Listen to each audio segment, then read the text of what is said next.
Welcome to food awesome. இன்றைக்கி நம்ம என்ன செய்ய போகிறோன்னா வாழைப்பூ பொரியல் செய்ய போகிறோம். அதுக்காக நான் வாழைப்பூவை சுத்தம் பண்ணி இந்த மாதிரி கட் பண்ணி வச்சுருக்கேன். இது எதில் ஊற போட்டிருக்கேன்னா கொஞ்சம் தண்ணியில் கொஞ்சம் மோர் நம்ம கலந்து அதில் நம்ம ஊற போடணும். இல்லைன்னா நமக்கு வாழைப்பூ கருத்துரும்.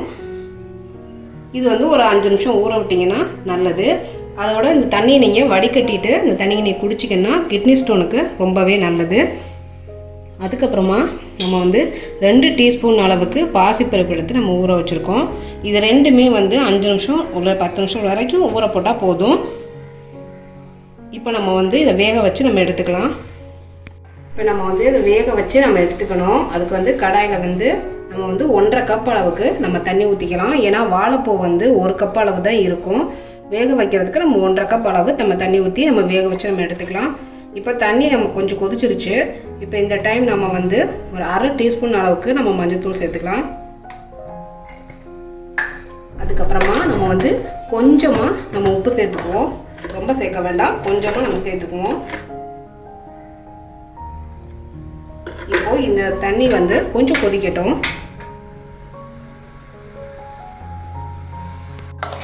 இப்போ நல்ல தண்ணி கொதிச்சிருச்சு.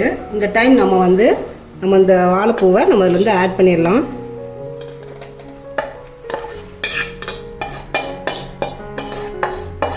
இதில் நம்ம நரம்பெல்லாம் எடுத்துட்டு நம்ம கட் பண்ணிக்கலாம். நம்ம ஜென்ரலாகவே நம்ம வாழைப்பூவில் நரம்பெல்லாம் எடுத்துருவோம். எடுத்துட்டு இந்த மாதிரி நம்ம கட் பண்ணி நைஸாக கட் பண்ணி எடுத்துக்கலாம். இது ஒரு 2 நிமிஷத்துலேருந்து 3 நிமிஷம் வரைக்கும் வேக வைக்கணும். அதுக்கு நம்ம மூடி வச்சு நல்லா சிம்மில் வச்சு நம்ம வேக வச்சு நம்ம எடுத்துக்கலாம். இப்போது நம்ம இந்த கேப்பில் நம்ம ஊற வச்சுருக்கிற பாசிப்பருப்பையும் நம்ம சேர்த்து வேக வச்சு நம்ம எடுத்துக்கலாம். இல்லை நான் டைரெக்டாகவே நான் பொரியல் ஆட் பண்ணிக்கிறேன்னு நினைக்கிறவங்க அப்படியே கூட ஆட் பண்ணிக்கலாம். இதுனா கொஞ்சம் வேகும், இது சேர்ந்து வேகும். ரொம்ப நேரம் நம்ம வேக போகிறதில்ல, 3 நிமிஷம் தான் நம்ம வேக வச்சு நம்ம எடுத்துக்க போகிறோம்.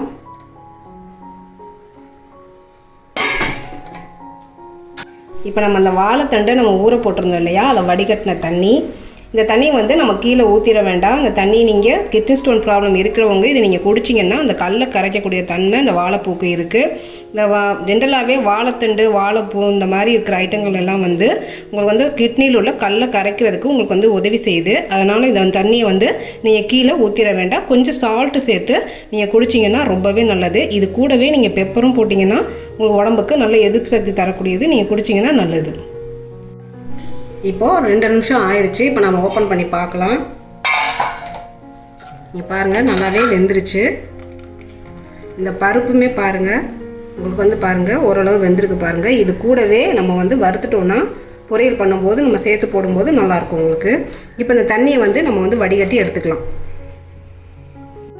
இப்போ நம்ம பொரியல் செய்ய போகிறோம். அதுக்கு நம்ம கடாயில் 1 டேபிள் ஸ்பூன் அளவுக்கு நம்ம எண்ணெய் ஊற்றிக்கலாம். எண்ணெய் நல்லா காஞ்சதுமே நம்ம 1/2 டீஸ்பூன் அளவுக்கு நம்ம கடுகு சேர்த்துக்கலாம்.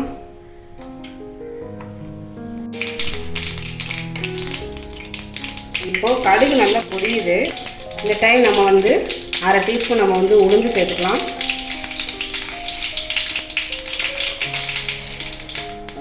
கடலைப்பருப்பு 1 டீஸ்பூன் அளவுக்கு நம்ம சேர்த்துக்கலாம்.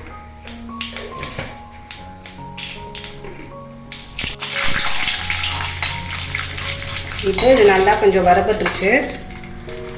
இந்த டைம் நம்ம 1 பூண்டு நம்ம கட் பண்ணி நம்ம சேர்த்துக்கலாம். அப்புறமா 2 பச்சை மிளகாயும் நம்ம காரத்துக்கு ஏற்ற அளவு நம்ம சேர்த்துக்கலாம். இது எல்லாத்தையுமே நீங்கள் நல்லா எண்ணெயிலே நல்லா வதக்கிடுங்க.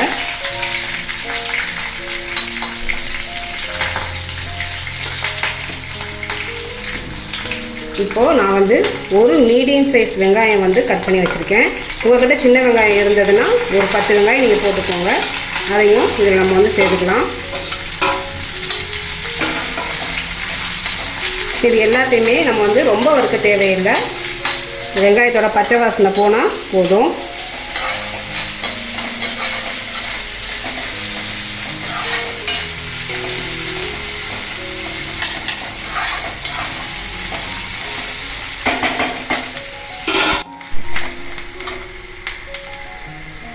இப்போ நம்ம கொஞ்சமாக நம்ம கருவேப்பிலை சேர்த்துக்கலாம்.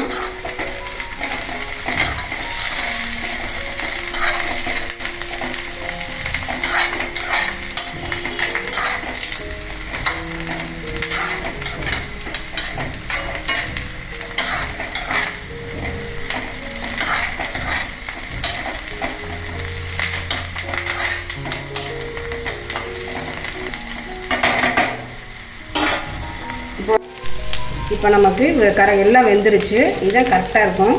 இப்போ நம்ம வந்து வேக வச்சு நம்ம எடுத்துருக்கோம் இல்லையா, பாசி பருப்பும் இந்த வாழைப்பூவும், இதை வந்து நம்ம வந்து ஆட் பண்ணிடலாம்.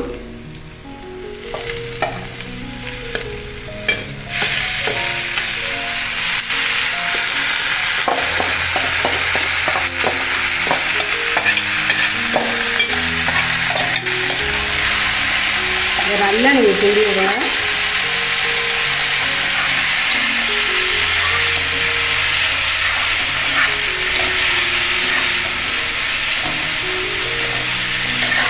இது ஆல்ரெடி வெந்தது தான், அதனால் ரொம்ப நேரம் வேகணும் கிடையாது.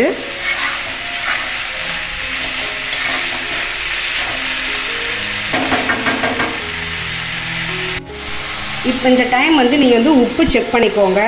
பத்தலைன்னா ஆட் பண்ணிக்கோங்க. இப்போ எனக்கு பத்தலை, அதனால் நான் வந்து கொஞ்சமாக நான் வந்து உப்பு சேர்த்துக்கிறேன், 1/4 டீஸ்பூன் அளவுக்கு. இது கூடவே நம்ம வந்து வறுத்த ஜீரகப்பொடியும் நம்ம ஒரு 1/2 டீஸ்பூன் நம்ம வந்து சேர்த்துக்கலாம். வறுத்த ஜீரகப்பொடி அப்படி இல்லைன்னா உங்கள்கிட்ட சாம்பார் பொடி இருந்ததுன்னா அது ஒரு 1/2 டீஸ்பூன் நீங்கள் வந்து ஆட் பண்ணிக்கோங்க.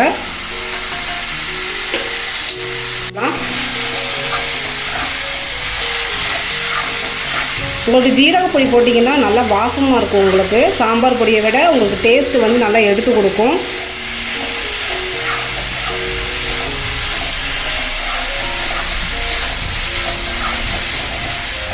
நீங்கள் வந்து காரம் மட்டும் செக் பண்ணிக்கோங்க. இல்லை குழந்தைங்களுக்கு கொடுக்குறதா இருந்தால் 1 மிளகாக்கு மேலே நீங்கள் போட வேணாம். ஏன்னா பச்சை மிளகா வந்து ஜென்ரலாகவே வந்து பயங்கர காரமாக இருக்கும். இப்போ நமக்கு பொரியல் தயாராகிடுச்சு. இப்போ நம்ம கடைசியாக வந்து நம்ம வந்து துருவின தேங்காய் போட்டு நம்ம வந்து கிண்டி இறக்கிடலாம்.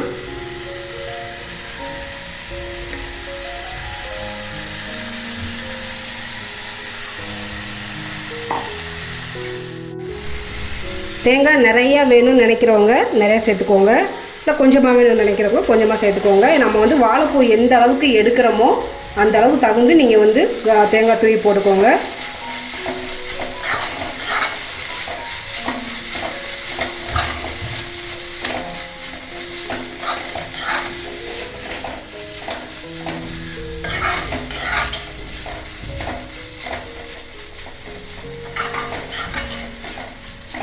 இப்போ நமக்கு சூப்பரான சுவையான வாழைப்பூ பொரியல் தயாராகிருச்சு. இதை வந்து நீங்கள் வந்து சாம்பார் சாதம், இல்லை வெரைட்டி ரைஸு, தயிர் சாதம் எல்லாத்துக்குமே வச்சு நீங்கள் சாப்பிடலாம். ரொம்பவே நல்லாயிருக்கும். சப்பாத்தி கூட ரொம்ப நல்லாயிருக்கும். இதை நீங்கள் ட்ரை பண்ணி பாருங்கள். செஞ்சு பார்த்துட்டு எனக்கு கமெண்ட் பண்ணுங்கள். இந்த வீடியோ பிடிச்சிருந்ததுன்னா உங்கள் ஃப்ரெண்ட்ஸுக்கு நீங்கள் ஷேர் பண்ணுங்கள், லைக் பண்ணுங்கள். நன்றி.